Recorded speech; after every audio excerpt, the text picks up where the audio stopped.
hello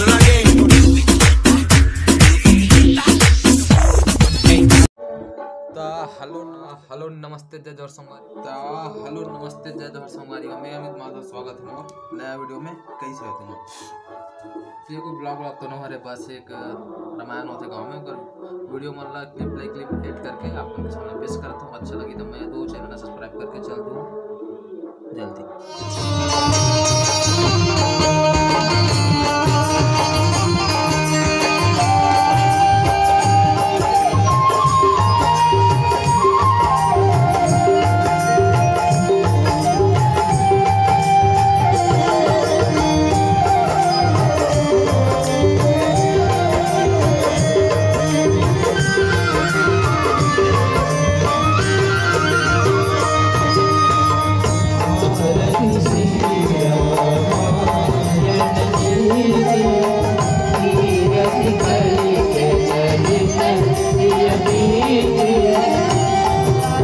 Brahma